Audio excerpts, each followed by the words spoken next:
le Pitch Club. Bonjour et bienvenue pour ce nouvel épisode du Pitch Club. Alors le Pitch Club Mousse. Bonjour, le Pitch Club, c'est le podcast qui donne la parole aux raconteuses et raconteurs de bonnes histoires. Alors cette semaine, on a un raconteur de très bonnes histoires en la personne de Ismaël Sissava. Donc bonjour Isma. Bonjour. Ça va ou quoi? Ça va, merci d'avoir accepté notre invitation. On est aussi accompagné de Louise Piquet qui est stagiaire au Love Comedy Magazine. Salut Louise. Bienvenue dans ce podcast, n'hésite pas à intervenir, bien sûr quand tu veux. Et on va commencer d'abord, juste pour te présenter, pour les auditrices et auditeurs qui ne te connaîtraient pas. Comment on pourrait te présenter? Donc c'est moi qui me présente. Ouais. Ok, Ouais. là, merci de m'avoir invité. Moi, je suis. C'est un peu compliqué parce que j'ai fait différentes choses, donc j'ai un parcours qui est un petit peu éclectique, on va dire. Et donc par rapport au stand-up et tout ça, là, je suis metteur en scène et co-auteur avec des stand-uppers. Donc je mets en scène Jimo et Nick Moukoko actuellement. Et j'étais directeur artistique du Jamel Comedy Club pendant 4 ans. Donc voilà. Après, parallèlement à ça, je suis scénariste aussi. J'ai commencé avec les Lascars. Donc tout ce qui est rapport aux Lascars, c'est mon équipe et moi qui avons fait ça. Et puis j'ai écrit d'autres films entre-temps. Donc scénariste pour le cinéma, pour votre dernier film, Le Dernier Mercenaire, avec Jean-Claude Van Damme. Voilà, notamment. T'as bossé sur Patrick Acteur aussi, tu joues un peu. Ouais, je suis comédien aussi. Ouais. Je suis comédien aussi. Et d'ailleurs, il y a une série qui va sortir qui s'appelle Le Monde de Demain, qui est une série sur les débuts du hip-hop et notamment du groupe NTM, où je joue le rôle du père de Joe Star. Ah. Un charmant bonhomme. Parce que j'avais vu le film qui était sorti. Il y a des histoires. Le biopic, où c'est vrai que déjà tu vois le père, ça donne pas envie d'être son fils, quoi. Mais non, là, la série, c'est un peu plus large et c'est en octobre, c'est sur, d'abord sur Arte, après ça passe sur Netflix. C'est une série de Catel Kirvere et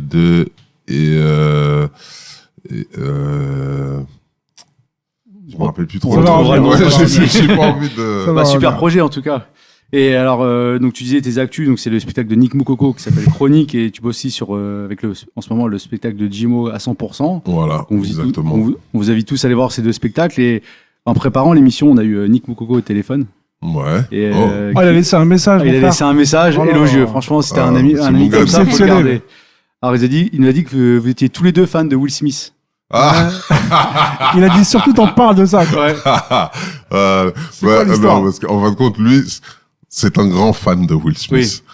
On va dire que moi, je suis un peu moins, j'aime bien, hein, Ouais. mais je suis un peu moins, mais on va dire, là, pour résumer, c'est pour ça qu'il a dit ça, c'est que depuis qu'il a giflé Dave Chappelle, Ouais, Will c'est Smith, ça. il a perdu beaucoup de points avec moi. Ah oui, Chris Rock, justement, j'allais te poser la question. Chris Rock, ouais, Dave Chappelle, Attention, parce qu'il s'est fait attaquer, lui aussi, c'est pour ça. Ouais, Dave s'est fait attaquer par un gars, il a mal C'est lui fait. depuis qu'il a schlappé, Chris Rock, il a quand même il a perdu beaucoup de points avec moi, c'est pour ça. Tu penses qu'il t'aurait réagi comment, toi?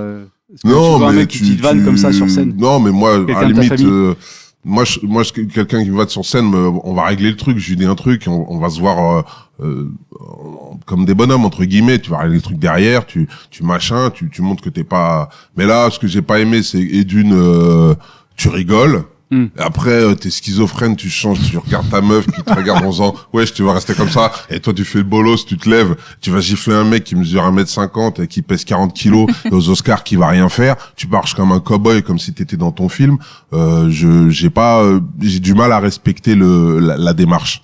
Tu vois ce que je veux dire? C'est pas genre, ouais, mec, tu vois, c'est genre les forts avec les faibles, et qui sont faibles avec les forts. Ouais. J'ai toujours un petit peu de mal avec ça. Maintenant, je comprends, il a des problèmes personnels, il devait pas être bien, tout ça. Il y a pas de problème, quoi. Tu vois ce que je veux dire? Je suis pas là pour juger, dire, moi je, mais c'est sûr que je peux pas respecter la démarche. Toi, en tant que metteur en scène de stand-up, t'as déjà eu des cas comme ça dans la salle avec un Éclairs, comme on dit. un éclair ouf, quoi. Un violent. Pas vraiment. Il y a toujours eu, disons que quand on bossait au Comedy Club, des fois, t'as un petit peu des casses bonbons, on va dire ça, parce on est à l'antenne. Ouais, des relous, quoi. On a un peu des relous où ça nous est arrivé une deux fois où il y a dû virer des gens ou quoi que ce soit, quoi, tu vois, mais vraiment, c'est vraiment très très rare. Après, en général, les gens, ils viennent beaucoup pour se faire clasher. Donc, j'ai pas eu et puis, chez les gens que je veux dire, quand j'avais la direction de choses, moi, c'était un petit peu le truc, c'est un peu la gifle à carotte, quoi. Tu vois ce que je veux dire? C'est-à-dire que tu peux vanner le mec, mais en même temps, c'est un spectacle. Donc, tu vois, c'est que tu peux aller loin dans les trucs, mais c'est toujours, faut un petit truc pour pour rester dans la sympathie. Tu vois, pour que les gens, pour désamorcer un peu et qu'on reste dans. Mais en général, les gens, ils aiment bien se faire clasher. Et des humoristes avec qui t'as bossé dans ce sens-là, c'est-à-dire être très réactif par rapport au public. Par exemple avec Alban Ivanov, peut-être. Vous avez bossé ça un peu Non, parce qu'Alban. Non, mais Alban après, aussi, c'est pour déclencher l'hostilité. Ça dépend aussi de ta personnalité. Alban, il déclenche pas l'hostilité des gens. Tu vois ce que je veux dire, parce qu'il attaque pas il est marrant, quoi. Tu vois ce que je veux dire. Puis il a un côté charismatique. T'as envie d'être son pote. Ouais, voilà, t'as envie d'être son pote. Et même si tu te fais vanner, ça va. Ça fait que même si par exemple t'as des mecs comme qui est un petit peu le numéro 1 du clash et de l'interaction en ce moment, qui est Redouane. Redouane Bougueraba, tu vois. C'est vrai qu'il y a pas mal de Redouane dans l'humour, donc il faut préciser. Ouais, il y a Arjan et BH que je salue d'ailleurs au passage. Bien sûr, on salue. Et Redouane Bougueraba, voilà, c'est que le gars, déjà c'est un bon gars de base, je le connais bien, c'est un bon gars de base, et donc ça transpire. Ce qui fait que même s'il va violent, parce qu'il dit des trucs quand même violents, déjà d'une, les gens ils viennent là pour ça, et de deux, c'est un bon gars, il dégage cette sympathie, ce qui fait que voilà quoi, ça roule. Donc je pense que nous c'est pour ça qu'on a plus eu des relous dans la salle où t'as des fois un mec bourré, où ils sont en bande ou des trucs, et je te dis c'est vraiment arrivé très rarement, ce qui fait qu'ils peuvent gâcher un petit peu l'ambiance, mais des gens qui étaient vexés par une vanne ou qui faisaient par rapport à un truc, personnellement j'ai jamais assisté. D'accord. Alors juste pour revenir à Nick Moukoko, quand on a préparé l'émission, il a eu des termes très élogieux à ton égard.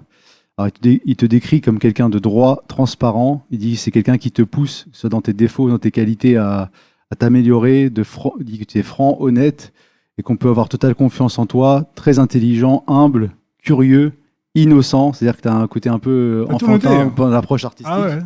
Aussi, pour lui, tu es un grand frère, un ami, un mec en or. Et par contre, il dit que tu détestes que tu ailles en impro, parce qu'apparemment, il était nul à un moment. Et il a aussi prouvé qu'il a tort. Dans le sens où quand il fait ces choses avec toi, il aime bien te montrer que t'as eu tort dans tes remarques. Alors déjà merci à Nix, parce que c'est vrai, Nix je le considère comme un jeune frère, quoi, vraiment, donc et comme un ami. Donc déjà tout ce qu'il me dit me touche, parce que c'est un très très bon gars de son côté aussi. Et d'ailleurs, je fais une petite parenthèse, c'est vrai que j'aime bien avoir on fait de l'artistique, donc on bosse pas au bureau. Une des raisons pour faire de l'artistique, c'est de pouvoir avoir du plaisir et de côtoyer des gens qu'on aime bien. Donc c'est vrai que je préfère bosser avec des gens avec qui humainement ça se passe bien, quoi. Ouais, pour toi l'humain c'est important. Ah oui, pour moi l'humain c'est important, tu vois. On fait pas du business, quoi. On fait aussi du business, mais on fait pas que ça. Oui. Et pour en revenir à ces trucs d'impro, déjà Nick il s'est beaucoup amélioré, parce qu'avant c'était à la base c'est un danseur, donc au début c'était dur. Oui. Pour moi au début je trouvais que c'était un petit peu dur, quoi, parce que voilà. Mais dans ses recherches, c'est que Nick après je l'ai laissé faire ses trucs. Parce qu'au début, je disais, mais pourquoi tu fais ça? Arrête, tu vois. Mais en fin de compte, c'est que dans ces choses, il est en recherche. Il aime bien se mettre en danger. Oui. Et même s'il y a 2-3 trucs foireux qui va sortir, il y a des trucs bien qui vont sortir aussi comme ça, parce qu'il y a son instinct qui parle, et les trucs bien, en fin de compte, au final, on les garde. Et comme c'est un truc qui doit rester authentique et instinctif, j'aime bien cette démarche, et j'aime bien qu'il prenne ce risque, et qu'il reste pas dans un truc, qu'il reste pas dans un truc balisé. Tu vois, donc c'est quelque chose que je respecte chez lui, c'est cette prise de risque dans des domaines qu'il ne maîtrise pas. Tu vois, et au moins il aime bien sortir de sa zone de confort et de se confronter à quelque chose, et c'est comme ça qu'on grandit, à mon avis. Et ça se passe comment quand tu travailles avec un artiste, de le faire sortir de sa zone de confort? Tu lui suggères la chose, ou tu lui dis frontalement, écoute là, je pense que tu devrais aller vers ça? Alors moi, c'est vrai que généralement, en ce qui concerne les humoristes, pour moi, un stand-upper, c'est quelqu'un qui parle de lui, qui doit avoir sortir une vérité qui est la sienne. Nick, je suis pas Jimo. Si j'avais envie de parler de quelque chose, c'est moi, parce que j'ai mon parcours personnel qui me donne envie de parler de certaines choses. Donc un humoriste, pour moi, des fois j'ai des humoristes qui sont venus en disant comme t'écris pour truc, t'es machin truc, viens, tu peux pas m'écrire un sketch. Je fais non, mais je t'écris pas de sketch. C'est toi, tu viens avec quelque chose, avec ce dont toi tu veux parler, quelque chose qui te parle, parce que c'est ça qui va parler au public. Et moi, on l'optimise ensemble, et on se dit voilà, tu vas parler de ça, on va essayer plutôt d'aller dans cette direction, ça c'est pas très malin, moi je pense que si, pas ça, mais on part d'une base qui vient de l'humoriste, parce que c'est toi qui parles de toi. Ouais, la première couche chez les Maurice et toi tu fais la deuxième couche. Et moi je fais en sorte que d'essayer d'améliorer ça, de le rendre meilleur, de l'optimiser, et autant sur le texte que sur l'interprétation. Et par exemple, à la différence de quelqu'un comme Jimo. Ouais. Comment tu pourrais le définir? La différence, c'est-à-dire par rapport à au niveau à du Nick. caractère par rapport à Nick, parce qu'ils sont en tant que personnage. En tant que personnage, parce que c'est deux personnes qui sont très très différentes, qui se rejoignent par le fait que c'est ce que je considère comme mes frères, comme mes jeunes frères, tu vois, et qui sont tous les deux des amis, et ils ont pas du tout la même approche par rapport à l'humour. C'est-à-dire que Nick, c'est quelqu'un qui venait d'un autre milieu, c'était un danseur qui c'est un beau gosse, et je veux dire, il a rien pour être dans l'humour en vrai, Nick. En France. Ah, il trouve les trop beaux gosses pour eux. Non, mais c'est vrai qu'en France, tu vois, je veux dire, c'est pas autant aux États-Unis, t'as un petit peu des mecs qui sont un peu à la Jamie Foxx. C'est encore Jamie Foxx, maintenant il fait le beau gosse, mais quand il faisait de l'humour, c'était pas spécialement un beau gosse. Ouais. Mais il a pas grand chose, tu vois Nick en arrivant, tu fais, ouais, bon, lui, il peut être acteur, il peut être un crooner, il peut être machin, chanteur de R&B, quoi que ce soit. Ce qui fait que son truc, il l'a travaillé. Tu vois ce que je veux dire? Il l'a vraiment travaillé.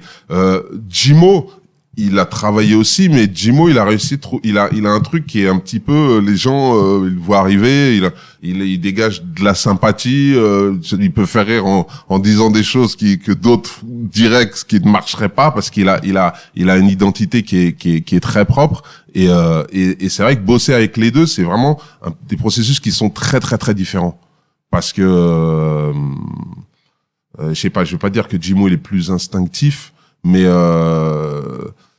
mais ouais, il y a des choses, c'est vraiment une histoire de personnages et de personnalités qui sont diamétralement opposés. Et t'as réussi à le faire sortir de sa zone de confort sur certains aspects de son travail? Jimo, ouais, mais parce que le truc, c'est que Jimo, nous, quand on a commencé à bosser ensemble, on a bossé sur son spectacle, tout ça, donc il avait, on a bossé sur construire un spectacle par rapport à tout ce qu'il avait, oui, je pense à un moment j'ai pu le faire sortir de sa zone de confort, mais quelle que soit la zone où tu mets Jimo, il en fait sa zone de confort. De toute manière, donc à un moment Jimo il sera toujours en confort. Ça fait combien de temps que tu bosses avec les deux? Ça fait, alors Nick, je les ai tous les deux rencontrés dans le cadre du Comedy Club. Ouais. Nick, je l'ai rencontré pratiquement dès le début que je suis arrivé. Je pense que c'était c'est 2014, je crois. J'ai bossé de 2014 à 2018 là-bas, plus ou moins. Et Jimo, j'ai dû le rencontrer vers 2016, je pense. Un truc comme ça, tu vois. Et c'était comment je veux dire, le tout début de votre collaboration, ça a démarré Alors, sur Nick, ça a démarré sur le fait que je l'ai incorporé dans la troupe parce qu'il avait un bon profil, il commençait, et j'aimais bien son énergie, tout ça. Ouais. Donc voilà, dans le cadre de la troupe du Jamel Comedy Club, donc j'avais un rapport à lui qui était un peu comme avec les autres, parce que quand t'es dans une troupe, ouais, parce qu'il y a du monde. À quel moment tu te dis tiens, je vais m'occuper plus d'un tel, c'est comment non, mais après c'est plus c'est aussi plus une envie de comment dire ça, c'est comme de l'amitié, c'est les deux côtés. D'accord. Il faut que moi je demande pas à bosser avec quelqu'un. J'ai jamais été voir un humoriste pour lui dire, enfin, il faut qu'on sente qu'il y a un truc mutuel. Ça s'est fait instinctivement, quoi. Ça s'est fait instinctivement. Avec Nick, ça s'est fait que petit à petit, comme moi je voyais qu'il commençait dans ce truc-là, et que j'avais envie de l'accompagner parce que je voyais quelque chose qui était pas encore visible à ce moment-là. D'accord. Et donc voilà, dans le cadre de la troupe, et en même temps, Nick, je le mettais au charbon. Nick, je l'ai fait commencer les tournées, je l'ai passé dans le milieu, on sait bien que passer en premier, c'est toujours le truc. Dur. C'est le truc un peu chiant, ouais. Les gens sont pas chauds, tout ça, machin. Tu vois, Nick, il a fait, je crois qu'il peut pas compter. À chaque fois, il acceptait de passer en premier. Bah ouais, déjà Edune, c'est un carry dans sa tête. Il disait pas non, j'en ai marre et tout. Non, mais non, parce que Edune, j'essaie de faire un état d'esprit qui fait que tu me dis pas non, d'une manière comme ça, parce que de toute manière, j'essaye de pas te manquer de respect dans ton boulot, donc je t'explique pourquoi je te mets premier. Enfin voilà, je gérais le truc. Et au final, c'était aussi pour tu te fais les dents sur quelque chose de dur, donc ça ne sera que plus facile après. Et au final, maintenant, c'est en partie grâce à ce genre de choses, qui peut se permettre de faire les avant-premières d'Alban et d'exposer des salles de, tu vois, de plusieurs milliers de personnes parce que c'est un soldat, il est prêt à aller au charbon, quoi, tu vois. Et pour Jimo, ça s'est fait un petit peu différemment parce que Nick, je l'ai vu, Jimo, c'est par Jason Broker que je l'ai connu. Parce que je faisais une émission qui était un petit peu une erreur d'ailleurs, qui était une émission de Jamel Comedy Club, qui était une espèce d'hebdomadaire, donc il fallait que je trouve plein de gens, machin. Et dans les premières émissions, voilà, Jason me fait, il y a peut-être ce gars, Jimo et tout, je le vois, et j'ai eu un coup de foudre artistique tout de suite pour lui. Je fais, mais comment ça se fait que ce mec n'est pas connu, il n'est pas 1000 sketchs, mais j'ai vu le truc, le bob, le machin, le mec, je fais, non, mais c'est pas possible. Ça démarche. Ouais, c'est pas possible. Et à ce moment-là, sans faire le découvreur à la con, tu vois, mais il était encore sous les radars, on va dire. D'accord. Il était encore sous les radars, quoi, tu vois. Et tout de suite, mais il pourra vous le confirmer, hein, Jimo, je l'ai la première fois que... Après, lui, il m'a rappelé qu'on s'était déjà vu avant. Et moi, si vous avez l'occasion de le voir, il vous racontera. Tu vois, il m'a rappelé qu'on s'était déjà vu avant et que bon, moi, je m'en suis pas très bien rappelé sur le coup, tu vois. Mais la fois où j'ai vu, j'ai fait toi, je lui ai dit, hein, je fais nous deux, on va être potes. Alors, on va revenir un peu sur stand-up plus tard, mais on va un peu... Sur la biographie, Louise. Parler de ta biographie. Ouais.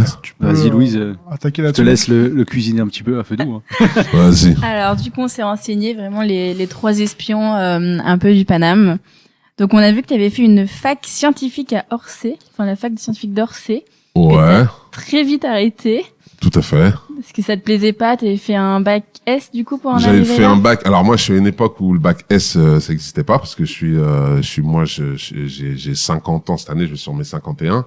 Donc à l'époque, c'était bac C ou bac D. C'était ça les trucs scientifiques. Okay. Donc c'était bac D, c'était maths bio. Ah ouais. Ouais, non, l'éco, c'était, c'était pour aller en médecine, quoi, la D. Non, c'était, voilà, c'était, dans les bacs scientifiques, t'avais le bac C qui était le top et le bac D, machin. Et les bacs scientifiques, c'était ce qu'il y a de mieux.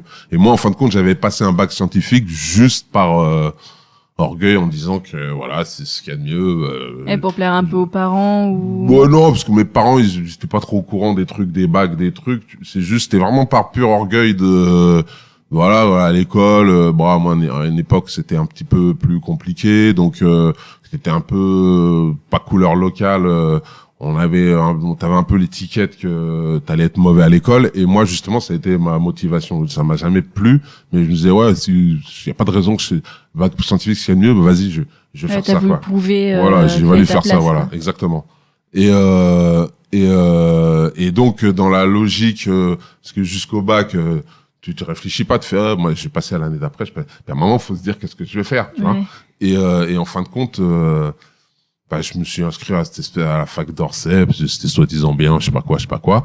Mais entre les deux, après le bac, j'ai été à New York. J'avais déjà été à New York avant.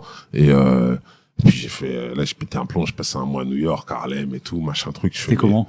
C'était dingue, c'était 90. Ouais. C'est 89-90 et c'était ouf, quoi. C'était juste, moi j'étais à fond dans le rap, le hip-hop, machin truc. J'ai fait non mais ça existe cet endroit, c'est comme ça. Et après les études c'était compliqué. Puis je me suis rendu compte, je suis arrivé en cours, je fais ça m'intéresse pas. J'avais pas envie d'être dans ce mood. D'où j'ai arrêté. J'ai pris ma bourse, je suis parti à New York et voilà.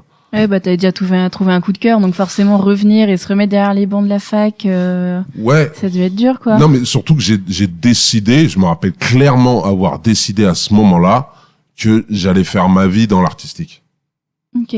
C'était que ça allait être la musique, le cinéma ou je sais pas quoi, les deux me branchaient, mais j'avais pas envie de m'emmerder dans un bureau, dans une fac, dans des trucs où j'ai choisi à ce moment-là en disant moi je prends les risques, mais j'ai envie de faire quelque chose dans des domaines qui me parlent vraiment. Et Harlem, c'était le rêve américain, du coup, par rapport à tout ça? Mais pourquoi les USA, à un moment donné? Parce que moi, j'étais dans l'hip-hop à cette époque-là. Ouais. T'arrives aux USA, j'étais à Harlem, il y avait Do the Right Thing qui était sorti l'année d'avant. Là, j'étais dans le film, quoi. Ouais. Je fais, non, tu marches dans les rues du film, quoi. Et là, truc, en plus, c'était un peu chaud, ça se tire là-bas, machin truc, tu vois. Puis bon, j'avais 19 ans, un truc comme ça, t'es un petit peu plus, attiré par tout ce qui est un petit peu, sulfureux, on va dire, quoi. Les gens, localement, brûlé. quand ils t'ont vu localement, les gens là-bas, comment ça s'est passé avec... Non, mais tu sais, quand ils m'ont vu, moi déjà je parlais bien anglais parce que j'avais eu un pote, j'étais en Floride, j'avais un pote qui s'était marié là-bas. Enfin bref, j'avais passé 2 mois quand j'avais 16 ans. C'est pas courant quand même. Hein. Ouais. Bah, non, parce qu'en fin de compte, j'avais je raconte ma vie là. Hein. Mais non, parce qu'en fin de compte, j'avais un ami qui avait 3 ans de plus que moi. Ouais. Et il avait rencontré une américaine, machin truc, qui habitait à Orlando. Et ils avaient des galères, ses parents voulaient pas qu'il se marie avec elle. Il est parti, et nous on les a un peu aidés quand il était là. Et il est parti vivre là-bas. Et en fin de compte, voilà, il m'a fait vas-y, viens si tu veux, tu vois. Et je fais que mes parents, ils m'ont payé un billet, mais j'avais rien d'autre. J'avais un billet d'avion. Ah, parce que c'est dur au States si t'as pas d'oseille. Ouais. Et ouais, mais après j'allais chez lui, tu vois. Ouais. Donc j'avais un billet d'avion et je me rappelle, je suis parti je me rappellerai encore, c'était de fin juin à mi-septembre. Ah, t'es resté tout Je suis l'été, resté quoi. 2 mois et demi et j'avais je me rappelle j'avais 500 francs, tu vois, que j'ai éclaté le premier jour parce que j'avais fait je m'étais débrouillé pour rester. C'était ma première fois à New York, j'étais débrouillé parce que mes parents m'ont toujours laissé gérer le truc.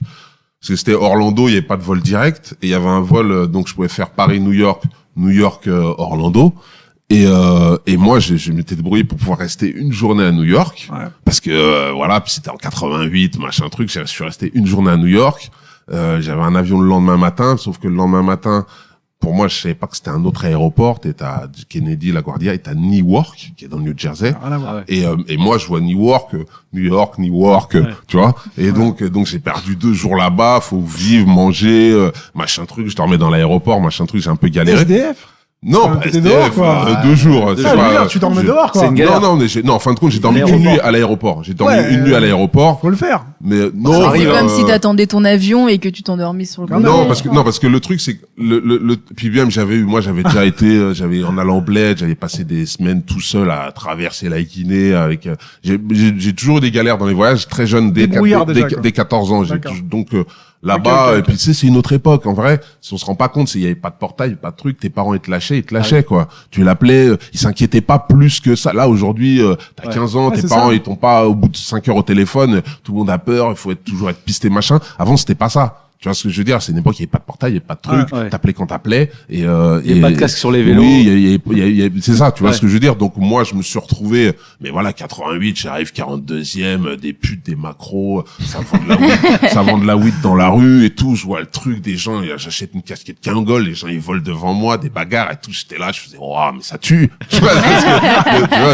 t'es un gogol, t'as 16 ans. Tu vois, ça tue. Sauf que, arrivé vers, 9-10 heures, il commençait à faire nuit. J'étais un gogol, mais j'étais pas complètement con.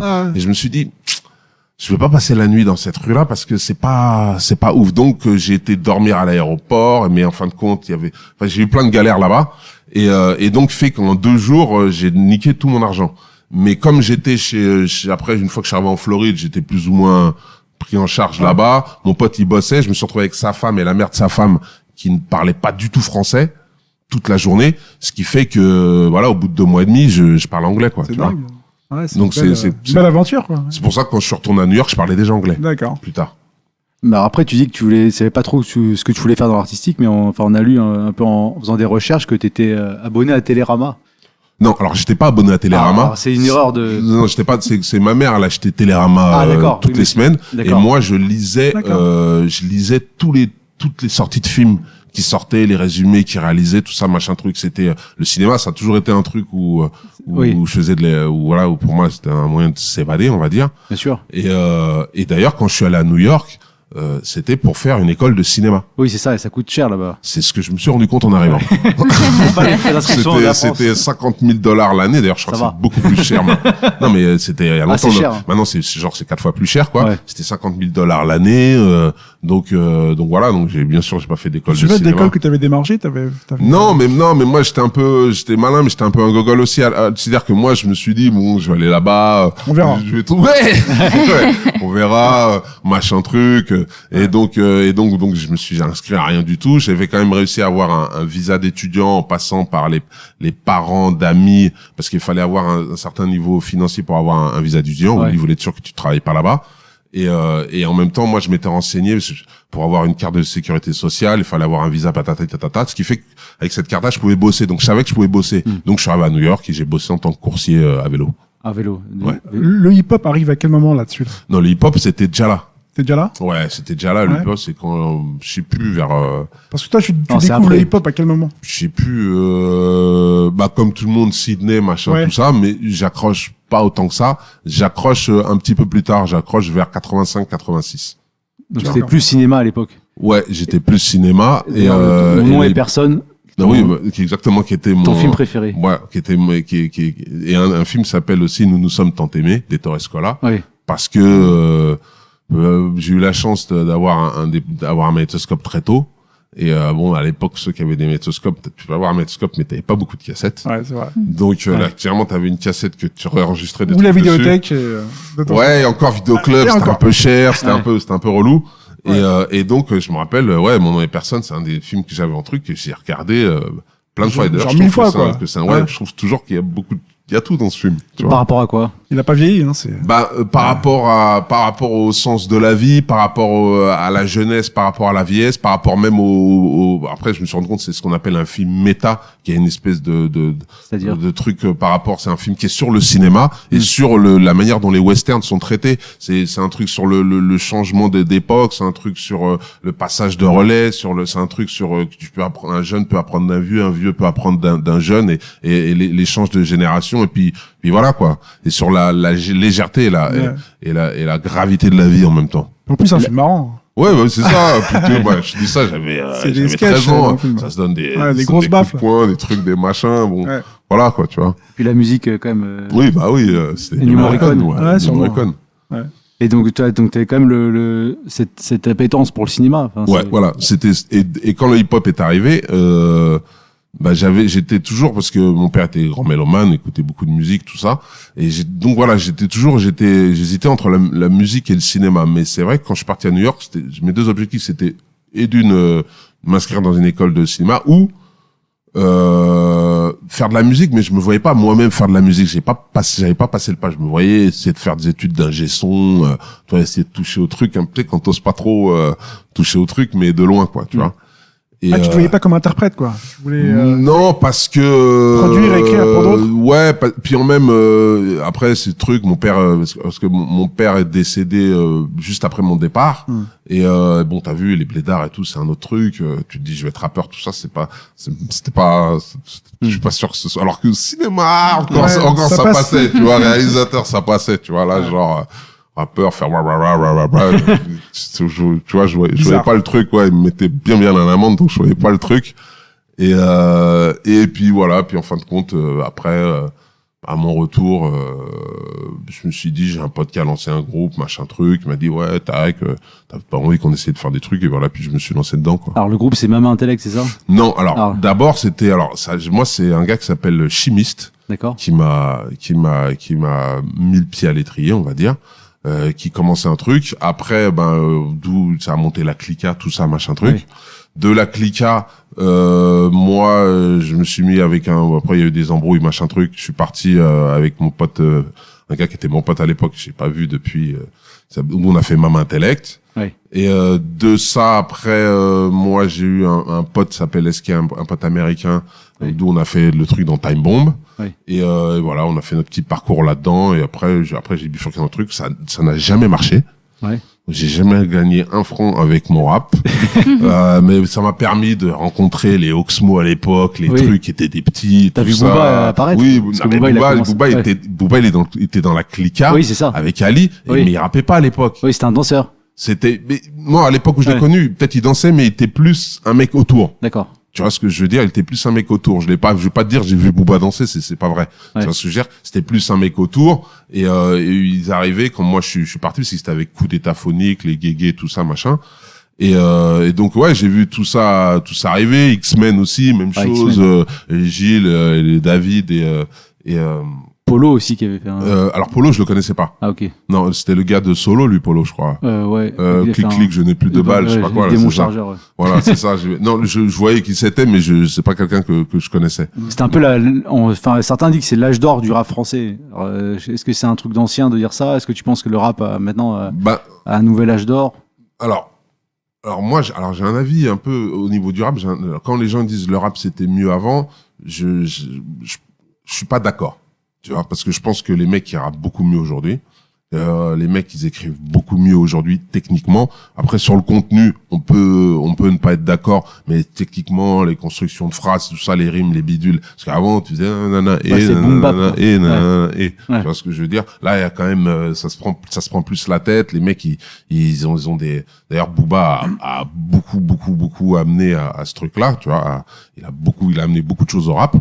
Et donc c'est vrai que je trouve que même musicalement, je pense qu'il y a une époque, bon les textes parlaient plus c'était plus social, c'était plus concerné, c'était et voilà, et puis on n'était pas en train de promouvoir la drogue c'est cool, vive les putes et machin truc. Mais musicalement, à mon époque, si tu parlais pas français, tu pouvais pas apprécier un morceau de rap. D'accord. Je pense que musicalement c'est quand même mieux, quoi, tu vois. Aujourd'hui, je pense que c'est mieux. Au niveau de la prod. Au niveau des prods, au niveau des flows, au niveau plus diversifié. C'est plus diversifié. À l'époque, c'est plus des samples. Maintenant, c'est de la création. Plus. Ouais, je sais pas, c'était plus, je sais pas, je trouve que musicalement, les mecs sont meilleurs aujourd'hui. Après, c'est personnel. Après, ça parle plus ou moins à d'autres gens. Donc, c'est pour ça que je pourrais pas dire que le rap, maintenant, nous, de notre époque ou de cette époque-là, le truc c'est qu'il y avait plus, ça va faire l'ancien, mais plus une âme. C'est-à-dire que tous les gens qui étaient dans le hip-hop, personne ne s'imaginait qu'ils allaient faire de l'argent avec.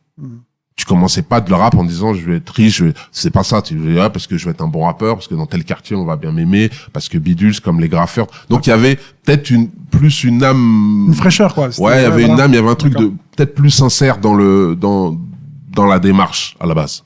Et toi maintenant, tu touches encore un peu à la musique ou? Non, j'ai fait du son pour des trucs, j'ai fait de la musique pour un film, je faisais de la musique pour l'Ascar, tout ça machin, mais bon, déjà la musique j'ai complètement lâché il y a pas mal de temps, et puis quand je me suis fait voler tout mon matos, tous mes disques, tout ça, pour moi c'était un signe. Je fais comment ça? Ouais, parce que j'étais dans un truc qui était un espèce de squat, et puis un jour j'étais pas là, j'étais aux États-Unis machin, il y a eu un feu dans le truc, les pompiers ils ont défoncé ma porte parce qu'ils pensaient que c'était chez moi. Et puis moi j'étais pas là, quoi. Oui, c'était ouvert. Donc comme c'était rue de la Jarry, c'était un espèce de d'un truc qui était pas un squat à la base mais qui est devenu plus ou moins un squat, et voilà quoi, et je me suis fait tout taper. Alors t'as fait du coup la musique c'était pas trop enfin c'est un truc qui te plaît, mais t'as pas poursuivi derrière, quoi. T'as pas poursuivi derrière. Non, parce que alors après, j'étais dans un truc de plus ou moins de drum and bass jungle sound system avec des Sénégalais, ça s'appelait alors No Bluff Sound et le BBC Sound System. Et là, on a fait beaucoup de concerts. C'était quelle année, ça? De 2000 à 2006, plus ou moins. D'accord. Où là, on a fait vraiment énormément de concerts. On a été en Chine, en Inde. Toi, tu faisais quoi dans le groupe à ce moment-là? Je chantais à ce moment-là. D'accord.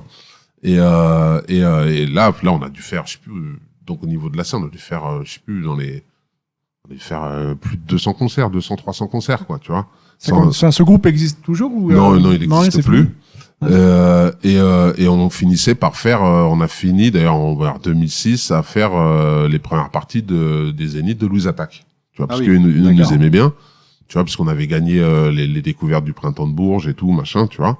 Mais c'était plus un truc de scène. On a sorti un album et il est pas ouf, tu vois. Désolé pour si les gars, si vous m'écoutez, mais vous-même vous savez que l'album est pas ouf. Et donc voilà, on était beaucoup de scènes. D'accord. Et avec Louise Attaque, ça s'est passé comment? Enfin, bien. Avec le chanteur, comment il s'appelle déjà? Gaëtan Roussel. C'est le batteur.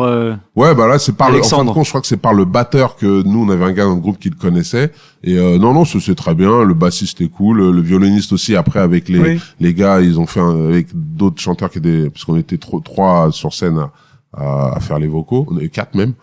Et après avec eux ils ont fait un truc où ils ont fait un truc ensemble. Non, c'était très différent comme style, mais non c'était une bonne expérience. Et puis ils nous ont ils nous ont fait laisser faire la première partie, ce qui était une bonne opportunité, quoi, tu vois. Et finalement, du coup, t'es parti vers le cinéma avec la fac de cinéma. Alors, Paris 8. Ouais, mais ça, je l'ai fait avant. Avant, d'accord. Ouais, ça, je l'ai fait juste avant, dans le début des années 90, où voilà, où on a trouvé ce truc de fac, d'où j'ai engrainé mon pote El Diablo et son cousin Alexis d'Olivet, avec qui je bosse encore aujourd'hui. Tu peux les présenter? Alors, El Diablo, qui est officiellement quand même l'instigateur créateur des Lascars. Ouais. Parce qu'avec, il faisait des BD dans Fluide Glacial, dans le truc, donc qui s'inspirait de tout ça. Comme nous, il faisait partie d'un collectif qui s'appelait les PCP, qui étaient des graffeurs, avec numéro 6 ou ça, des gens très doués, et certains d'eux avaient fait l'école des Gobelins. Ils ont eu l'idée d'essayer d'adapter tout ça et d'en faire un dessin animé, et que de prendre un petit peu ce que tout le monde savait faire et d'essayer de faire quelque chose. Pour ça que c'était quand même vraiment, surtout la saison 1, c'était vraiment un vrai collectif. Par rapport aux Gobelins. Ouais. Donc c'était des gens qui avaient fait les Gobelins, qui étaient proches du hip-hop. C'était ça l'idée? Exactement. C'était des gens, parce que ils avaient la capacité c'est des gens qui faisaient du grave, donc ils avaient la capacité, ils avaient la technique, et puis ils étaient bons, donc ils avaient fait l'école des Gobelins, donc ils pouvaient faire de l'animation. Ouais. Il y avait les histoires, nos vécus, ça tournait autour du hip-hop, et voilà, quoi, il y a cette idée-là. C'est pas mon idée à la base, hein. C'est un peu comme Courtrage, mais un peu. C'est-à-dire que t'as des mecs qui sont proches du cinéma, proches du hip-hop, proches de la rue, de la cité, qui vont faire un truc, qui vont parler de la cité. Mais en fin de compte, parce que la plupart des gens dans les Lascars, c'était pas vraiment proche de la cité. C'était plus hip-hop. La vraie démarche à la base, c'est parce que nous, on était une époque où le hip-hop, c'était presque une religion. Il y a une différence qui est claire entre les deux. C'est pas une différence, c'est que je te parle de la vraie motivation. Tu vois ce que je veux dire? La motivation, c'était pas, on parle de la cité. Par exemple, quand t'as un épisode, baston de regard dans le métro, c'est pas dans la cité. Même cigarette, le mec qui le truc, c'est pas dans la cité. Tu vois ce que je veux dire? C'est les codes des cités, non? Mais c'est des codes, parce que le hip-hop, la plupart des mecs du hip-hop, c'était des mecs de cité. Ouais. C'est un truc donc c'est une culture qui, pour moi, à l'époque, était très liée à la cité et au quartier. Tu vois ce que je veux dire? Mais c'est vrai que la motivation de base, c'était plus un truc pour dire de faire un truc sur des gens qui nous ressemblent. Tu vois, et je suis content que ce soit passé genre de truc de cité, mais sans dire on va montrer la cité. Tu vois, parce que dans le hip-hop, il y a la cité, il y a pas la cité, mais à l'époque, le hip-hop, ça se passait à Paris, en vrai. D'accord. Tu vois ce que je veux dire? Si tu restes dans ta cité, ton hip-hop, à Châtelet, notamment. Châtelet, machin truc, les studios étaient là, les soirées étaient là, il y avait rien qui se passait en banlieue. En vrai. Il y avait rien qui se passait. Tout le monde se retrouvait sur Paris pour faire les choses. Donc, c'était le côté urbain, et en même temps, tu rentres chez toi, dans tes cités, dans tes trucs, et il y a toujours des épisodes qui, je fais de la taille, ou machin, parce que c'était une culture générale. Ouais. Ce qu'il y a pas aux États-Unis, là-bas aux États-Unis, ça reste dans le ghetto. C'est-à-dire que ça rentre pas dans le centre-ville, forcément. Oui et non. Parce que, en fin de compte, ce qui a fait que le hip-hop... C'est l'inverse aux États-Unis, parce que le centre-ville, c'est plus là où il y a, on va dire, c'est je veux dire, le centre-ville, c'est-à-dire les quartiers riches. Enfin, les quartiers. Oui, mais en fin de compte, parce que ce qui a fait que le hip-hop a émergé aux États-Unis, c'est que des mecs comme les Fab Five Freddy, tout ça, ont eu Blondie ou quoi que ce soit, qu'on fait des morceaux, que les Andy Warhol et compagnie, les mecs branchouilles de l'art, ils ont bien kiffé, et qu'on lançait le truc. Le truc du hip-hop, c'est qu'il y a toujours, c'est un truc entre guillemets de pauvre, mais il y a que quand les riches s'intéressent que ça s'ouvre en vérité. Parce qu'il y a des moyens qui arrivent. Parce qu'il y a des moyens, parce qu'il y a une lumière qui est mise dessus. Quand t'es au fin fond de ton ghetto, que personne te voit, et que tu fais la coupole dans une cave avec tes potes qui sortent pas du quartier, excuse-moi, le truc, il va pas loin. Tu vois? Et c'est le même phénomène qui s'est passé ici. Toi, t'aimes bien ce côté-là de fusion qui c'est pas que j'aime bien, je le constate. Tu trouves ça bien?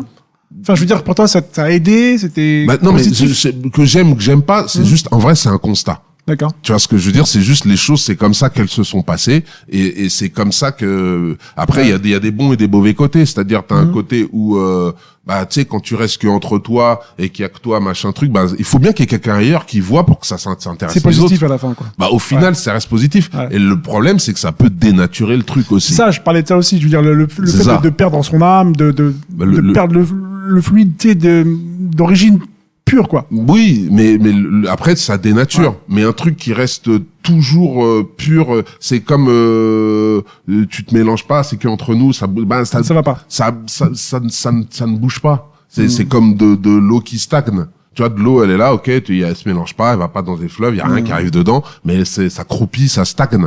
Pour que ça grossisse, faut qu'il y ait du mouvement. Tu vois ce que je veux dire? C'est pour ça qu'on appelait même ça le mouvement. C'est un truc qui bouge, qui évolue. C'est pour ça qu'on me dit le rap, c'était mieux avant. Oui, mais c'est un truc qui évolue. D'accord. C'est pas un truc qui est figé. C'est comme, on va dire, je sais pas quoi, tu vois, le classique, c'est fini, c'est figé. C'est du classique, c'était là, c'était une époque, c'était un machin. Ouais. C'est figé, tu vois, un peu le problème. Je vais mettre les mecs de reggae à dos, mais la grande époque du reggae, elle est passée. Tu veux faire du reggae, Bob Marley, Burning Spear, sur ça, c'est un truc. Après, c'est passé dans la dancehall, machin. Mais les gens vont dire non, c'est plus du reggae ou quoi que ce soit. Ça évolue. Mais comme l'électro qui a su évoluer. Bah oui, tu vois, l'électro, la techno, les trucs, les bidules. Après, je m'y connais moins. Tu observes tout ça quand même. Pour toi, t'es observateur de tous ces mouvements. Oui, bah j'étais à fond dans la musique, donc voilà. Puis de toute manière, tu sais, tu peux pas. Il y a pas de truc. Le truc par exemple avec le hip-hop et le rap, c'est que c'est quand même une musique de jeunes. Tu vois, moi j'avais 15 ans quand j'aimais ça, j'en ai 50. C'est normal que les jeunes d'aujourd'hui et moi, j'ai l'âge d'être leur daron, voire même plus. Tu vois ce que je veux dire? On peut pas. Il faut qu'ils aient leur truc. Moi, j'aurais jamais voulu écouter de la musique d'un mec de 50 ans. Tu vois? Donc c'est un truc qui évolue, que je trouve naturel, voire même sain, même si ça va dans un sens que je ne valide pas. Tu vois? Et justement, par rapport au Lascar, est-ce qu'il y avait un côté un peu militant quand t'as voulu faire, vous avez voulu faire cette carrément. Démarche, oui, carrément. Démarche C'était genre déconstruire. On ne se voit pas, on veut voir, on voulait faire quelque chose que nous on aurait voulu être spectateurs. On aurait voulu être spectateur. On se sentait ni représenté, ni, en plus, je te parle d'une époque où il y avait, Jamel arrivait à peine, tu vois ce que je veux dire, il arrivait début 2000 aussi, même chose, tu vois. Ouais, à peu près en même temps que c'est ça, il arrivait plutôt, c'est la même époque. Il arrivait plutôt, plus ou moins en même temps. 97, tu vois. 98. Jamel, il arrivait en faisant, on voyait un mec de quartier, un rebeu qui machin, tu te dis, putain, waouh, tu vois ce que je veux dire, sans manquer de respect à Smaïn, ça changeait du truc, tu vois ce que je veux dire. Parce que nous, on est d'une génération, à la radio, t'entendais Carlos, Annie Cordy, hein. Mais non, mais je te jure. Et d'ailleurs, Carlos qui a fait la BO de la série dont on parlait hier, là. T'as le bonjour d'Albert. T'as le bonjour d'Alfred. Oui, est-ce que t'avais vu ça à l'époque? Oui, j'avais vu un peu, mais c'est vrai que je captais pas. C'était à des heures de télé où je sais pas. C'était en journée, il y avait un petit dessin animé. Ça devait être mon daron qui devait monopoliser la télé à ce moment-là.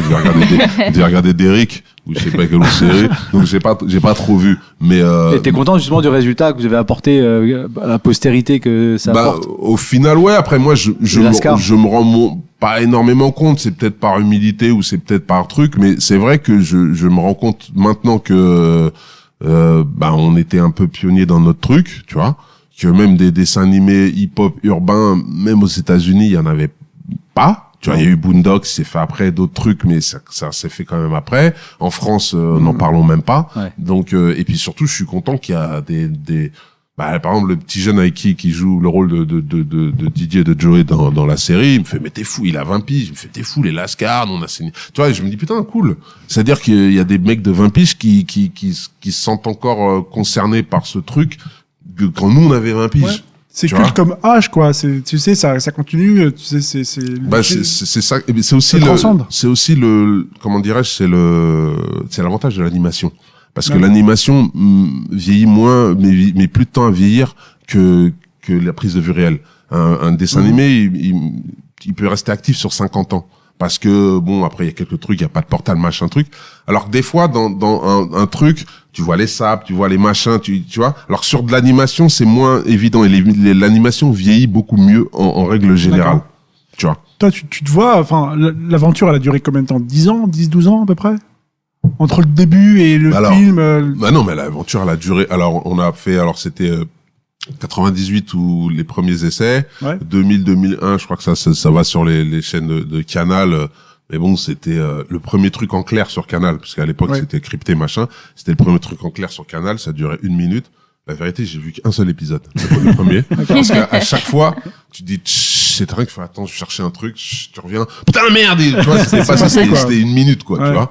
Donc, voilà. Après, c'est passé sur, Canal Jimmy. 9, MCM. MCM, voilà, ce qui existe plus d'ailleurs. Ouais. MCM, qui a fait son petit truc. Après, on a eu une belle traversée du désert jusqu'en 2006. Ouais, c'est facile. Et qu'est-ce qui a été, C'est super long, je veux dire, normalement il y a une série, tu fais plusieurs saisons. Parce que... Non, en fin de compte, ce qui s'est passé, c'est que c'est passé sur MCM, mais bon, voilà, parce que alors déjà, c'est une série qui est lourde à faire pour de l'animation, on va pas rentrer dans les détails d'animation, mais c'est toujours c'est 1 minute, donc tu fais des décors uniques, des personnages uniques, machin, alors que dans les longues séries d'animation, tu fais des décors que tu réutilises dans plein d'épisodes, dans plein de trucs, machin. C'était une série qui était quand même, chère à faire pour 30 fois 1 minute, quoi, tu vois. Et puis le côté urbain, tout ça, on avait plus un succès d'estime underground qu'un vrai succès commercial. Là où le truc s'est fait, là où la différence s'est faite, c'est avec l'arrivée dans les années 2000 et quelques des portables et du contenu sur les portables. Mais c'était avant l'iPhone encore. Il y avait sur Dailymotion, tout ça. Non, il y avait même pas, il y avait pas de YouTube encore à l'époque. C'était le côté Orange, tu sais, c'est les trucs où, tout début, ouais. Oui, où t'avais les premiers téléphones en couleur, et après t'avais un peu de contenu, des trucs d'1 minute, qu'il fallait pas que ce soit trop lourd. Et ça, c'était, je sais que sur Orange, ça a cartonné. Et les collégiens, il y a plein de collégiens dans le truc, et ça a relancé le truc. À un moment même, on devait faire et c'était au moment de la guerre en Irak, où la France, elle a pas voulu. 2003. Ouais, 2003. C'est que, alors voilà, c'est 2003. On était en connexion avec MTV. On devait faire une série avec MTV au States, tu vois. Et alors c'est le traumatisme de ma carrière. Et on devait faire une série avec eux. Moi, je parle mieux anglais, donc on fait le truc, on se voit au MIPCOM, paf, on nous amène à Cannes la journée, tac tac, on tient tout bien, truc machin. On commence à faire, ça devait être du 3x7 pour faire des épisodes de 21 minutes. Enfin, c'était un autre format. On devait bosser avec des ricains, tout machin. Et ils vous ont imposé un cahier des charges lourd par rapport à ça. Pour l'instant, au début non. À ce moment-là, ils avaient kiffé le truc. Au début non, parce qu'on avait fait une version américaine. J'avais fait doubler parce que c'était un moment, une époque sur Los Angeles, doublé par mes potes aux États-Unis. Enfin bref. Pour adapter le slang word. Ouais, voilà, tu vois, pour l'adapter là-bas. Et on devait faire une série et je me rappelle, les derniers trucs devaient être faits et on devait partir à New York avec mon pote El Diablo pour faire des screenings là-bas, voir des potentiels co-auteurs bidules et voilà. Et imagine, j'ai mon avion demain à 9h du matin et à minuit je reçois un coup de téléphone, tout est annulé. J'ai compris comment. Moi, je crois qu'il blaguait. Non, tout est annulé, il y a plus rien qui se passe. Mais pourquoi? Non, MTV, ils ont dit non. C'était la première fois qu'ils auraient fait une coproduction avec un truc français. Et c'est à ce moment, de la guerre, les Freedom Fries, anti-françoise, machin. Ils ont eu peur de la réaction. Je sais pas. Non, je crois que juste, ils nous ont dit, le boss d'MTV est descendu en leur disant, on arrête tout. Ouais, pas de français. On arrête tout. Nous, donc, on a déduit ça parce que c'était vraiment, un truc. Hein. Et c'est vrai que, je devais prendre mon avion le lendemain, quoi. Même pas, je commençais à faire mes affaires, je me dis, putain, il faut que j'arrive à l'aéroport à 7h. Tu vois, je veux dire, je prends mes trucs, t'es excité comme une puce, tu dis, putain, MTV et tout, waouh, de la bombe. Et voilà, quoi. Et après, ils nous ont dit, bon, voilà, il y a les billets, si vous voulez y aller, allez-y, mais payez votre hôtel et tout. J'ai dit, vas-y, casse-toi. C'était violent, quoi. Ça va, le lendemain, ils vous connaissaient plus, quoi. Non, et on n'a plus jamais aucun contact. Alors qu'on devait partir le lendemain. Ils l'ont fait.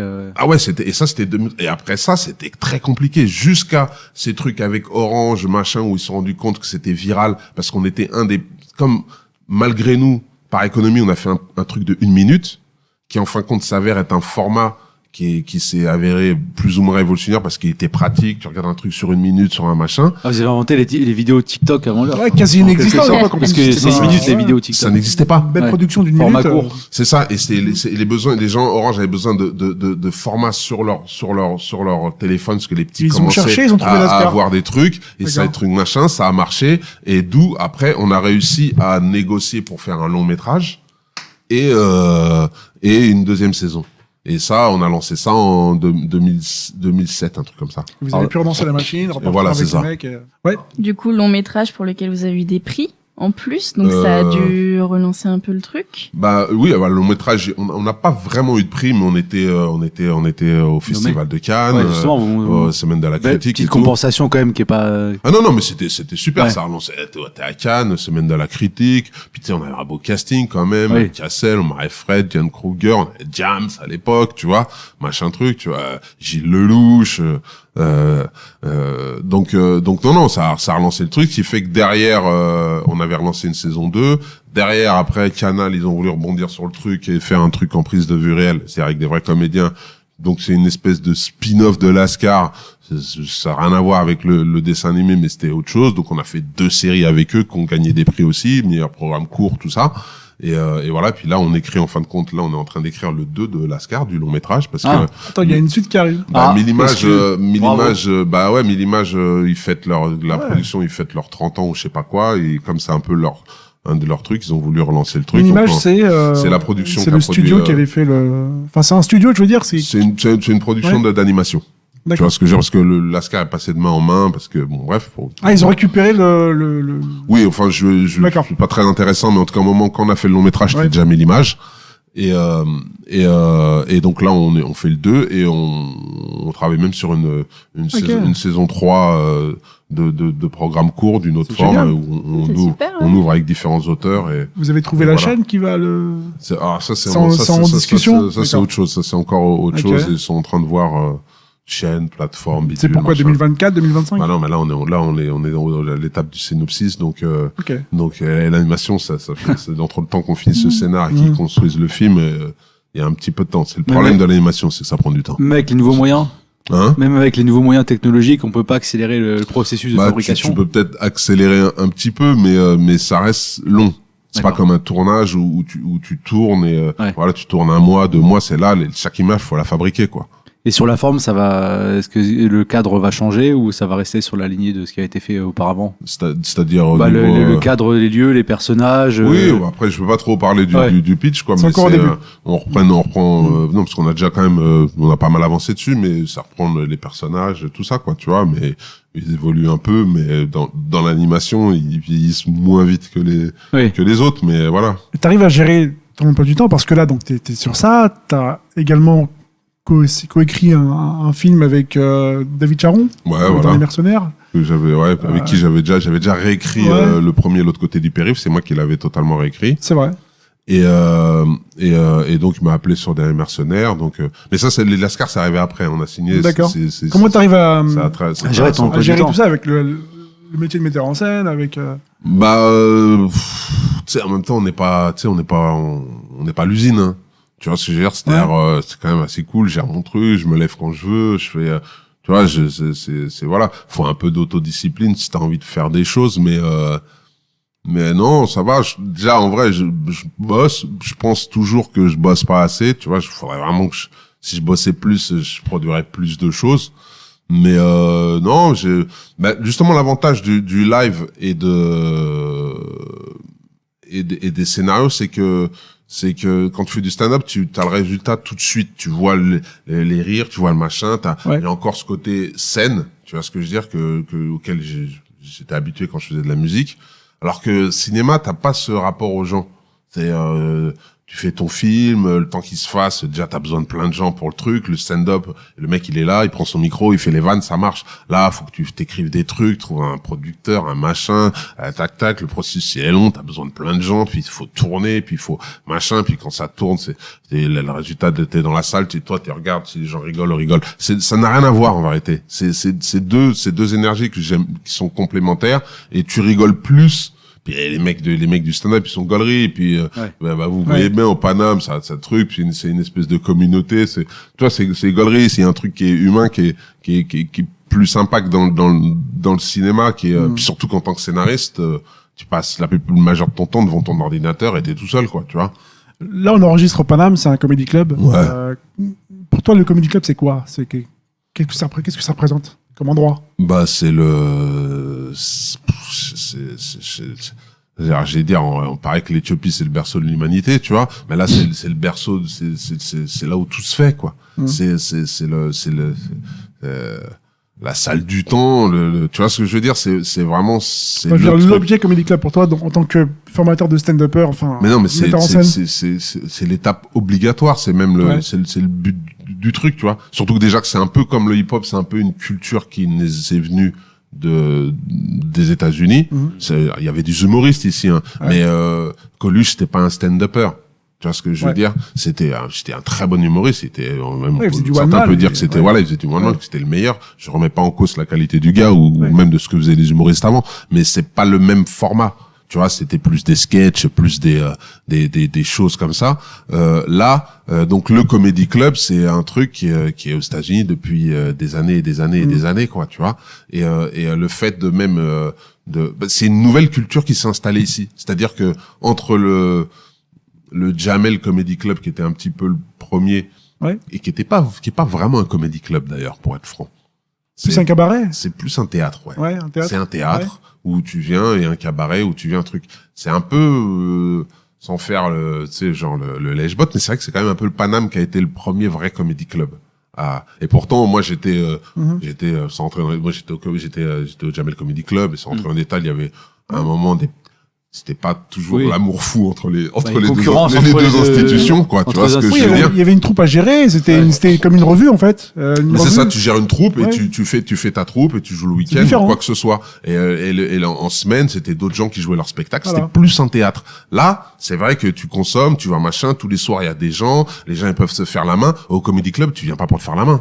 Faut que ce soit carré. Ouais, fallait que ce soit carré, tu vois. Bon, même ici aussi, je dis pas que les gens ils viennent, mais tu vois, mais t'apprends ton métier quand même. D'accord. Tu vois, t'apprends à gérer un public, t'apprends à te connaître, parce que c'est quand même en grande partie à voir, parce que c'est comme pour les comédiens, il y a ce que toi tu penses que tu dégages, et il y a ce que les gens voient ce que tu dégages. Tu vois ce que je veux dire? Et c'est en ça que d'ailleurs, en tant que metteur en scène, c'est pas mets-toi là. Metteur en scène de stand-upper, c'est plus, moi, je te regarde et je me focus sur toi parce que les stand-uppers ne se voient pas. D'accord. Et t'as déjà eu envie d'être stand-upper ou pas? Ou rester metteur en scène vraiment, c'est ce qui te plaît vraiment de développer la personnalité d'un autre stand-upper? J'aime beaucoup ça parce que ça s'est un peu joué comme ça parce qu'on m'a proposé de prendre le Comedy Club, comme ça, parce que c'est Karim Debbouze d'ailleurs, plus précisément. C'était pas mon métier, mais j'ai découvert un autre monde. Ouais. Et c'est vrai qu'ayant fait de la scène avant ou quoi que ce soit, c'est vrai que c'est une expérience que à un moment j'aimerais bien tenter pour. Ça te trotte un peu. Non pas pour faire de la scène. Tu vois ce que je veux dire? Non pas pour faire carrière. Parce la performance, c'est-à-dire. Je m'en fous. Il y a un truc, c'est comme je faisais un peu de combat, de boxe chinoise. J'ai eu un peu envie de combattre juste pour l'expérience. Tu vois ce que je veux dire? C'est juste pour l'adrénaline, le truc, et se dire sortir de la zone de confort. Ouais, c'est plus dans ce truc-là, et non pas, j'ai pas des velléités de faire carrière ou quoi que ce soit, tu vois. Donc je préfère là où je suis, puis je fais des films, je passe à la réal, donc j'ai des trucs où voilà, j'ai une vie qui est en place sur d'autres trucs. Mais te dire que ça m'est pas passé par la tête, ce serait de mentir. Parce que t'es acteur en fait. Donc comme t'es acteur, c'est comme un jeu en fait. Tu joues ici. Ouais, mais c'est pas la même chose. Acteur, tu joues un autre personnage. Là, t'es acteur, tu joues toi, ou tu fais un personnage. Un faux toi. C'est plus intime. C'est plus intime. S'il faut de la vérité, tu joues toi. Donc il faut que c'est une version de toi, mais c'est quand même un toi exagéré. C'est comme je pense. Tu vois. Après, chacun joue. Tu vois, je veux dire, t'as 1000 manières de le faire avec 1000 tu vois, chaque personne voit comment il se représente sur scène, tu vois. Mais non, c'est plus le côté le challenge et le côté tu sais, j'ai fait de la scène, donc quand j'ai arrêté la musique, c'est le truc qui m'a le plus gêné. C'est pas d'avoir perdu mon matos ou de faire là être devant le public être devant le public et performer quoi. C'est la scène qui m'a le plus manqué. Parce que quand t'es sur scène, il y a un truc, il y a une adrénaline, il y a quelque chose qui est difficilement, tu vois, c'est comme les mecs qui arrêtent le foot, je crois qu'ils peuvent toujours jouer avec leurs potes, machin, mais le stade, le machin, le truc, c'est pas, je pense que c'est pas pareil. Le où, quand tu fais une belle action, quand tu marques. Oui, il y a tout ce truc-là qui fait que que c'est une expérience, la scène qui est un peu une drogue. Et c'est vrai que voilà, c'est un petit peu ce mélange de ça où un de ces jours, peut-être, je me lancerai sur un 5 minutes. Écoute, et pour me faire huer, en fin de compte, c'est bon. Non, mais il y a le labo du rire tous les jours au Paname. Du lundi au vendredi. C'est bon, je veux plus que je sois mon metteur en scène. Voilà, c'est ça, tu vois. Mais voilà, parce que, en plus, j'ai pas de pression, parce que je veux pas me lancer dedans, donc, je m'en fous, tu vois. Mais tu te prives pas l'idée, quoi. Non, parce que j'aime bien essayer des choses, j'aime bien sortir de la zone de confort, j'aime bien. Et puis même, le truc, c'est comme, voilà, je dirige des gens des comédiens, mais en même temps, je suis comédien aussi. Quand je fais des castes des gens, je sais, j'aime bien aussi être un peu des deux côtés. Tu vois, c'est-à-dire que je trouve même que pour mon expérience en tant que metteur en scène, d'avoir une petite expérience sur scène, ne serait-ce qu'une ou deux fois, de se rendre compte de différentes choses, ne peut que m'enrichir, moi, en tant que metteur en scène. Donc pour l'instant, tu te lances pas parce que t'as pas de texte, parce que t'as peut-être pas le temps, pas la... Oui, et puis c'est ça. Il y a un petit truc qui bloque et... Non, mais une fois que t'es lancé, il faut y aller, quoi. Après, oui, mais le truc, c'est que c'est comme tout, c'est un métier qu'il faut respecter. Oui. C'est-à-dire que il faut se donner les moyens de faire les choses. J'aime pas, je dis, mais j'aime pas m'afficher complètement. Faut jouer plein de fois. C'est pas mon truc. Tu vois ce que je veux dire? Donc il faut quand même mettre du temps, de l'énergie. Ouais. Et pour l'instant, c'est de l'énergie et du temps que je dois investir dans d'autres choses qui sont quand même plus vitales et plus proches et qui me permettent de vivre et que, voilà, donc ça se trouve, je le ferai jamais parce que j'aurai jamais le temps. Bon, mais j'aimerais bien un jour essayer quand même, tu vois. Prendre un metteur en scène et un co-auteur, comme ça, tu vas boucler la boucle. Ouais, non, mais là, avec les Jimo. Ah, Jimo, il te met en scène. Avec les Jimo, ou Alban Ivanov. Et Nick, tu vois ce que je veux dire, je sais que j'ai de quoi, tu vois, je veux dire, voilà, avec eux deux, je pourrais faire. Ça peut être sympa. Vous lancez un trio. Je pourrais faire des trucs, tu vois. Ils sont au courant. Mais je crois que j'en ai déjà parlé tu vois, surtout récemment, alors putain, je raconte ma vie dans votre truc. Mais c'est vrai que c'est là pour ça. C'est vrai que le truc de surtout depuis Nick là, parce que j'ai beaucoup vu son évolution, il faut aller voir le spectacle de Nick au Théâtre du Marais, c'est jusqu'à la... Ah, ça reprend, hein, je veux dire... Et après, il reprend en septembre. D'accord. Après, il reprendra en septembre. Okay. Mais la manière voilà, que j'ai vu évoluer son truc, parce que Jimo, c'est différent. Jimo, il a une magie. Tu vois? Il a un truc, il a fait de l'humour qui s'est bercé, qui s'est posé sur son berceau, un machin truc. Il bosse, il a son truc, mais il a un truc, tu vois ce que je veux dire, qui est moins, c'est, voilà. Ça, c'est injuste quand même, parce qu'il est fort sur la communication non verbale, et il arrive à faire de l'humour oui, parce que juste avec sa personne. Il arrive avec sa personne, et comme et puis comme c'est quelqu'un de très intelligent, et que dans ce que tu peux croire qui caresse juste un sujet, c'est très profond aussi parce que tu t'en déduis beaucoup de choses et il en a très bien conscience de ça. Mais il a une force comique que tu vois, je veux dire, c'est comme tu l'as pas, tu ne le travailles pas, tu vois, c'est comme. Mais tu l'as fait progresser quand même d'ailleurs, tu l'as fait travailler. Non, on va dire, je vais pas dire je l'ai fait bosser sur des trucs, tu vois ce que je veux dire, où on essaye d'aller dans voilà, j'ai essayé d'optimiser ce qui est présenté déjà, tu vois, parce qu'il était déjà dans un processus au Paname, ils l'ont bien vu évoluer, je pense qu'au début, il était pas aussi drôle que il a pris des fours. Il a bossé. Mais je pense qu'il faut prendre des fours. Tout le monde prend des fours. Ouais, si tu prends pas de bide, après tu peux pas, ouais. Non, tout le monde prend des fours et c'est comme ça que le truc avance. Donc voilà, c'est pour ça que moi comme je dis, voilà, c'est plus Nick qui m'a dit putain, parce que il se met à nu, il construit son spectacle, je l'ai vu avancer son truc, je me dis bon, tu vois, c'est vrai que il y a un truc qui est beau là-dedans aussi, tu vois. Mais chez Jimo, c'est beau aussi, mais il est comme je te dis, il y a un truc qui est injuste dans l'humour, tu vois. Il y en a qui doivent bosser plus que d'autres, entre guillemets. Alors, c'est quoi les projets? Il y a le spectacle, donc toujours le Nick Moukoko chronique, on vous invite à aller voir. Il y a Jimo à 100% aussi. Ouais. Théâtre du Marais. Il y a la suite des Lascars qui est en préparation. Ouais. Quels sont les autres projets pour saison 3. J'ai un long métrage qu'on a écrit avec El Diablo il y a déjà quelques années. Que là, c'est la prochaine étape pour moi, c'est de passer à la réalisation. Donc c'est ce truc qui est écrit, là, on est en train de négocier les choses pour pouvoir le réaliser au plus vite. En comédie toujours? C'est de la comédie? C'est une comédie dramatique, on va dire. D'accord. Tu vois, c'est un truc, ça se passe en prison. D'accord. Et j'ai un spin-off de Lascar que je suis en train en prise de vue réelle, que je suis en train d'écrire aussi, que je devrais réaliser, mais je suis en train de... En plus de l'autre? Bah oui. Ah oui. Non mais non mais le truc c'est plusieurs projets en même temps, quoi. Autrement tu peux avoir des trous financiers. Ouais. On est dans des métiers où tu peux pas te permettre de baser sur un truc. T'es dans le cinéma, il y a ce projet-là, mais sur plein de projets qui sont écrits, il y en a quel pourcentage de ceux qui se font vraiment. Vous mieux partir sur 15-20 trucs et après t'en fais un ou deux concrets, quoi. Non, peut-être pas 15-20 c'est trop. Avant je faisais ça, tu vois ce que je veux dire, mais 15-20 c'est trop parce qu'au final t'es pas productif. Tu vois ce que je veux dire, donc faut pas avoir trop de projets non plus, tu vois. Puis j'ai d'autres trucs, mais tu peux pas te permettre de rester, faut que t'aies toujours, tu vois, à 6 mois, 1 an derrière. Tu vois ce que je veux dire, parce que moi j'ai pas d'intermittence, je travaille pas, j'ai pas d'argent, quoi. Je repars à ça. On n'a pas c'est comme t'es écrivain. T'es écrivain, il est au chômage, y a pas le truc, t'as beau avoir écrit je sais pas combien de livres, t'as pas le chômage des écrivains.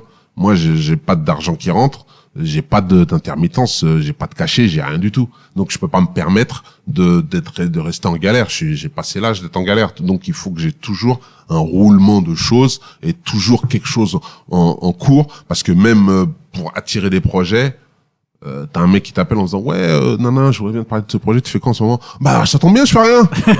Personne m'a rien proposé. Tu vois, le mec fait toi tu bosses pas. Finalement ça va pas. Ouais, tu vois, c'est un peu bizarre, quoi. Tu vois ce que je veux dire? Non, on est obligé d'avoir toujours des choses en cours.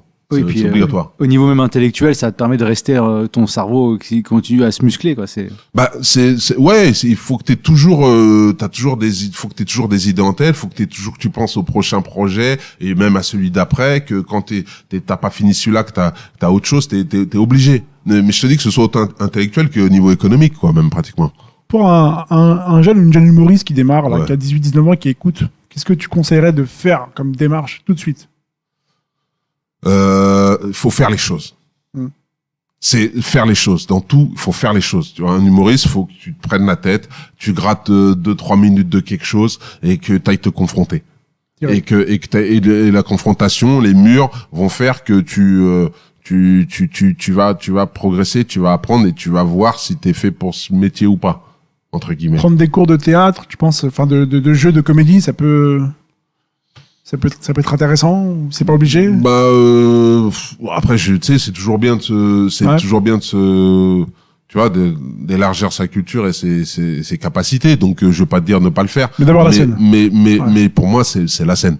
Ouais. C'est vraiment la scène. C'est là que ça se passe. Tu te confrontes. Déjà, est-ce que tu sais ce que tu vas te prendre? Est-ce que t'es assez solide pour prendre des murs? Est-ce que tu vois, parce que tout le monde n'est pas fait pour ce métier-là. Et même certains qui continuent à le faire, tu sais que ça dépassera jamais un certain stade. Donc, tant que tu prends du plaisir, tant mieux. Tu vois ce que je veux dire? Mais tu sais que c'est pas tout le monde. Il y a plein de gens qui dépasseront jamais un certain stade.